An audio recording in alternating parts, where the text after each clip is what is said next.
Hello and welcome to Everyday Tarot, your daily dive into the divine wisdom of the tarot. I'm your host, Camille A. Saunders, healer, tarot enthusiast, and professional witch, and today I'm talking about Hermes.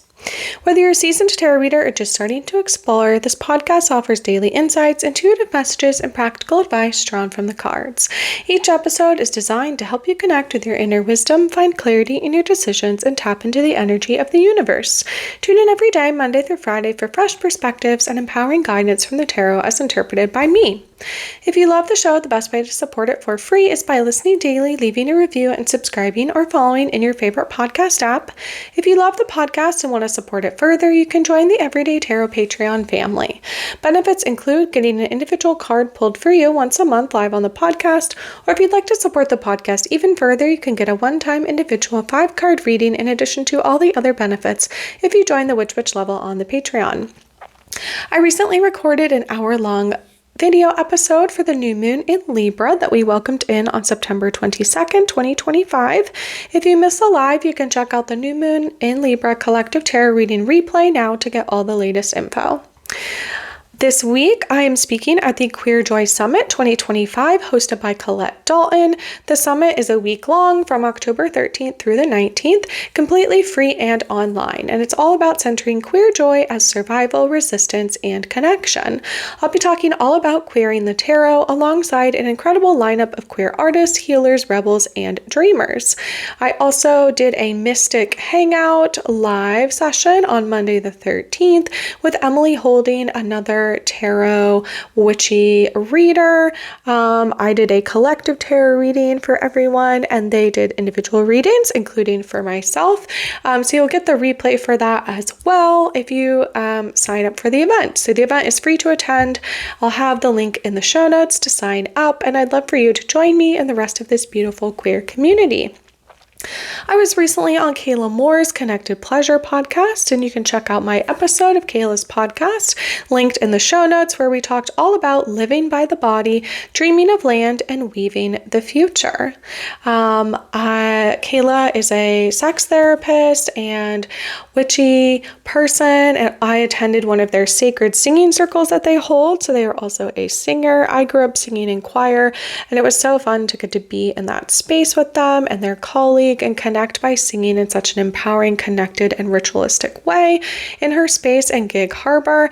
So if any of those things sound interesting to you, Kayla also offers coaching through her Connected Pleasure coaching website and does one-on-one things. So if any of that sounds good, check out her website, check out the Connected Pleasure podcast, and check out any of their sacred singing circles that they hold as well. If you want to work with me more directly and maybe you don't live local, I'm offering a Tarot for Transformation live course kicking off in January 2026. We're going to be deep diving the first 12 of the major arcana cards all together as we embody archetypes and learn how to transform ourselves through the tarot. So check out the full details, sign up at the link in the show notes. Like I said, we'll be doing one a month, so it will be a deep dive. You will get an in-depth workbook from me.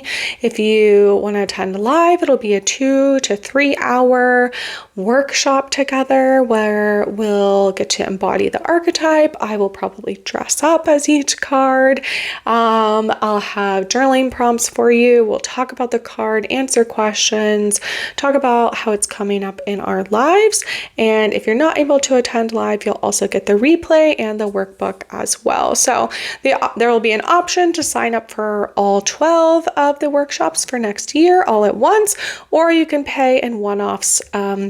You'll get a slight discount if you pay for them all in advance, but I totally understand if you're not ready to commit to that. So, and if I enjoy this and you all enjoy this, I will probably do this for 2 years because we have a whole other set of cards to finish out the major arcana in a second year. So I'm really excited for that. If you don't already know, I am a sex and relationships therapist and coach, seeing individual and relational clients virtually all over from my home office.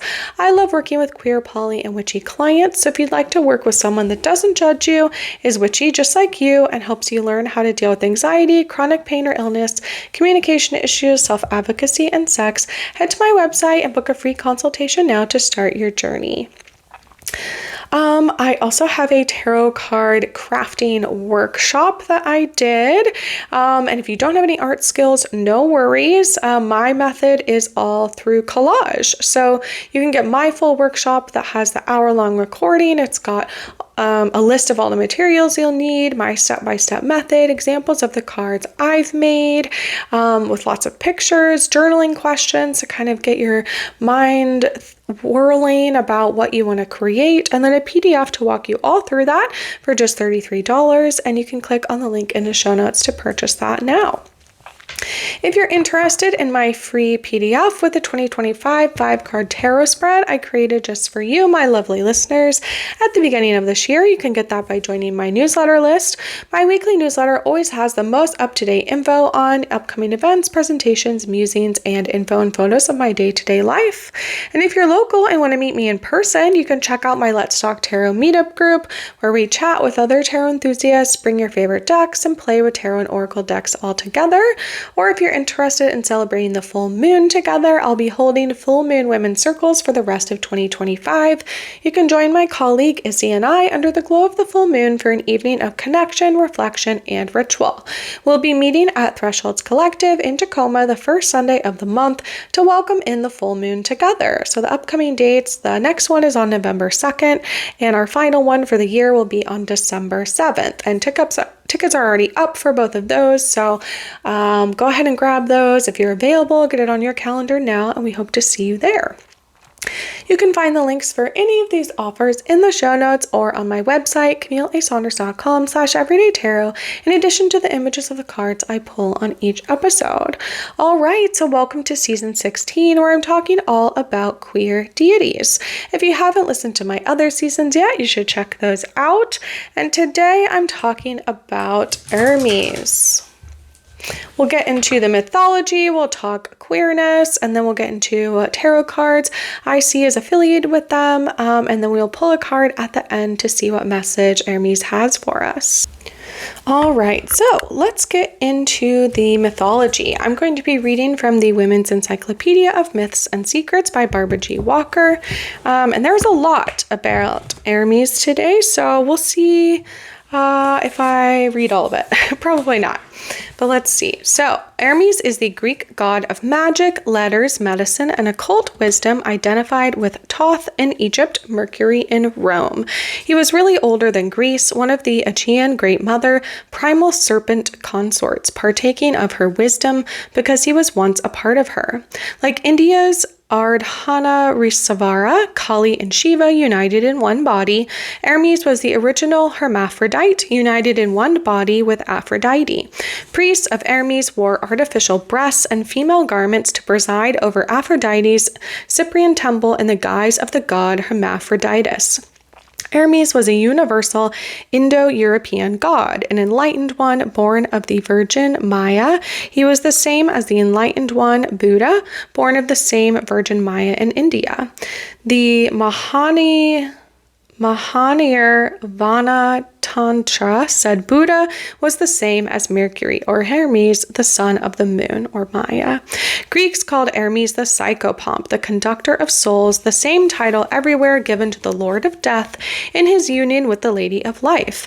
Hermes had great power over rebirth and reincarnation, or had even greater power than the heavenly father Zeus. It was Hermes who transferred Dionysus from the womb of the moon goddess to Zeus's thigh, quote unquote, or penis, so he could be born from a male. Apparently, Zeus couldn't accomplish this miracle for himself.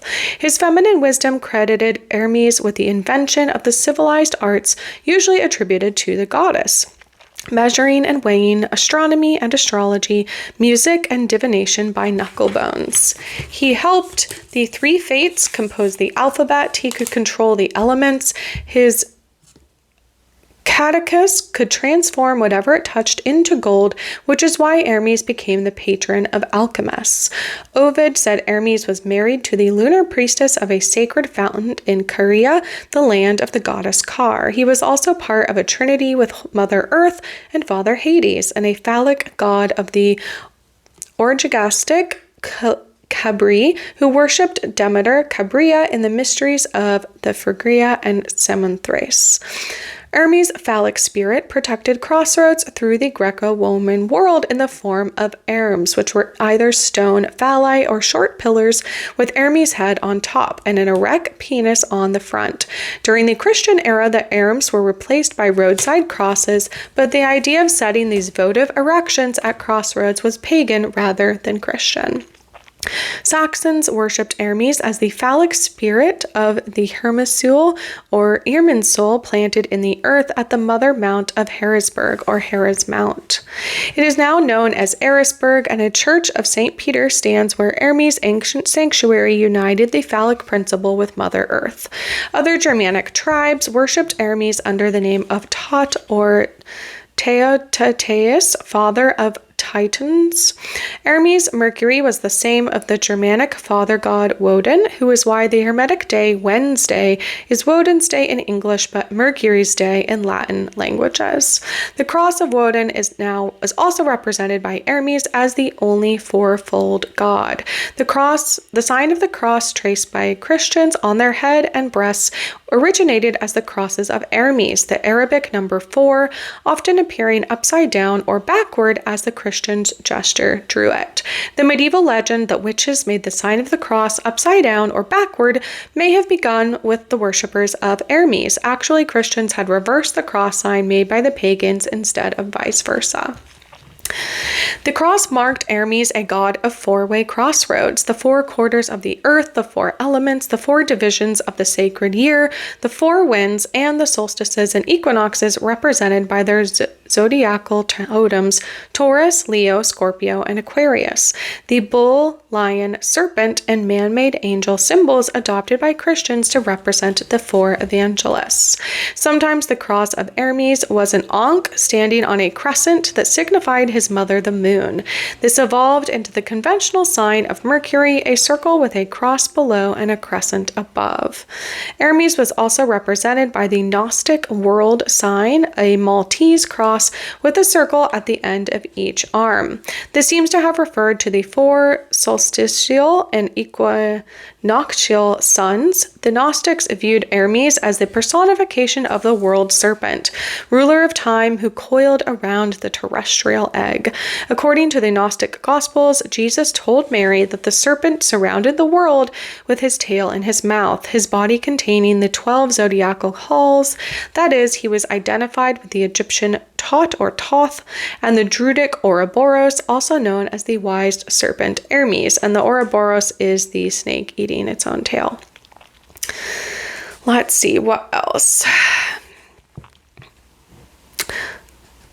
Let's see. So, Neoplatonic philosophers called Hermes the Logos, or Word of God made flesh. Christian images of Jesus as the Logos were borrowed from the older deity, whose hymns addressed him in terms similar to those used in the Gospels. Naturally, Hermes became the god within sought by all religious philosophers of the Gnostic period. His traditional bisexuality was interpreted as self-love. Some said he invented the ritual of self-love, that is, masturbation. His caduceus was also called a masturbatory symbol, a rod massaged by the serpents that embraced it. Masturbation was said to be the hermit's typical act of self-contemplation, which some claimed would lead to comprehension of the god, just as sexual intercourse led to the comprehension of the goddess. A Hermit was literally a little Hermes, with a divine spirit dwelling in the phallus. Hermes lived on through the Middle Ages in a new disguise as Hermes Trismegistus, or Hermes the Thrice Great One, founder of the systems of Hermetic magic, astrology, alchemy, and other blends of mysticism with natural science. What else? Hermetic magic was extensively cultivated by the Arabs, who based many of their numerical and alchemical systems on Hermetic lore. Sufi mystics and Eastern alchemists both claimed Hermes as initiate of their craft. After the Crusades, Europeans developed a new interest in what they regarded as the ancient wisdom of the East, which greatly impressed by any philosophy attribute to classical antiquity. There's a lot more, so let me see here what else I want to grab.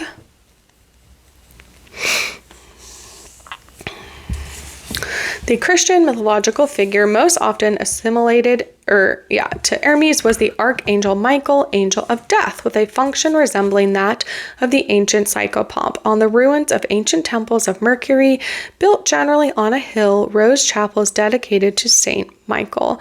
A hill formerly sacred to Hermes, Mercury, in France still bears the name Saint Michael Mont Mercure, and it lies opposite another Michael's Mount located across the Channel in England. Spirits of the two mounts were both called Mercurius in pre-Christian times, perhaps representing the twin serpents that expressed Hermes' dual function as Lord of Death and Rebirth. The twin serpents had many incarnations in alchemy and magic. Of them, Flamel wrote, "These are dragons and snakes which the ancient Egyptians painted in the form of a circle, each biting the other's tail in order to teach that they spring of and from one thing. These are dragons that the old poets represent as guarding sleeplessly the golden apples of the Hesperian maidens. These are the two serpents that are fastened around the herald's staff and the rod of Mercury." Hermetic mysticism usually called the serpents male and female, with the real secret of Hermetic power was androgyny. Like that of Oriental gods, Hermes' efficacy depended on his union with the female soul of the world, like the Aphrodite of his archaic duality. In medieval texts, she was called the anima Mercury, a naked woman surrounded by oval mandorla designs like the world card of the tarot pack.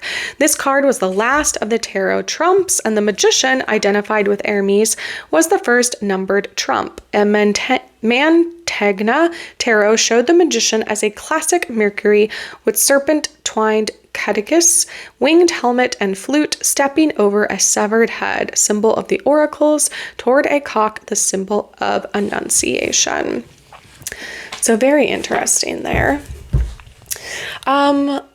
As we think about Hermes' queerness, so right in there, they sort of talked about the duality, like that perhaps would indicate like bisexuality of Hermes. We have the like sort of hermaphroditic aspect. And reading on pride.com about the queer gods, Hermes was a wing-heeled messenger of the gods, right? That's how he's most often talked about, and was said in multiple myths to have had male lovers. In a variation of the Hyacinth myth, it was Hermes' lover Crocus who was killed by a discus thrown by a god before being turned into a flower, and some myths suggest a romantic relationship between Hermes and the hero Perseus.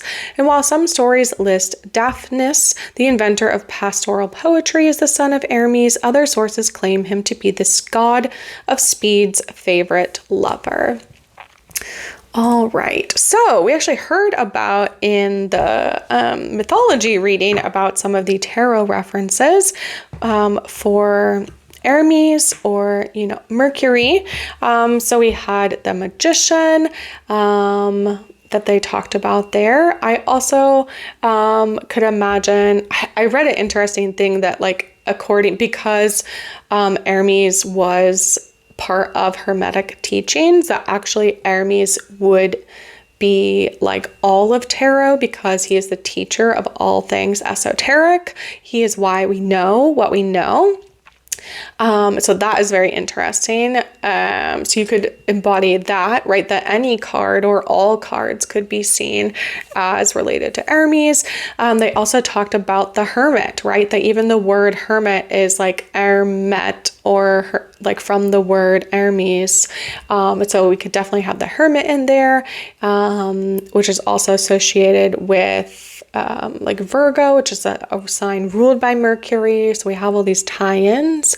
I could also imagine the Fool, since there is this sort of like beginnings and endings aspect of Hermes, right? When they talk about the Ouroboros, or so even like the World card, I think could be on there too. The other one I thought was interesting that I saw was the Two of Cups. I was trying to remember why.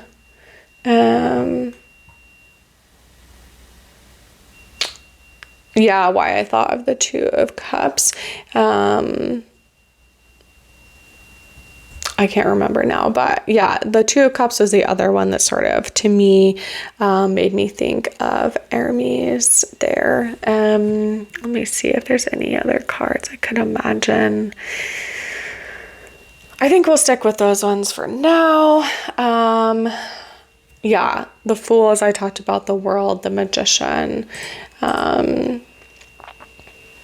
Hermit. That's pretty good. Okay. So let's pull a card and see what message Hermes has for us today. Hermes is the god of messages, or the messenger god. So they should be quite aligned with this task here. So Hermes, what do we need to know? What message do you have for us? What do we need to embody today as we think about you and your wise wisdom, or their Hermetic nature? All right, I pulled Borage, the Six of Water. So this would be equivalent to like the Six of Cups. I did pull it in reverse, but this deck, I would say, does not lend very well to reversals. So I'll kind of try to see what I think that's about. Okay, so Six of Water, Borage. Celebrate milestones old and new. Freely give, freely receive. Let your heart be comforted by the company of friends.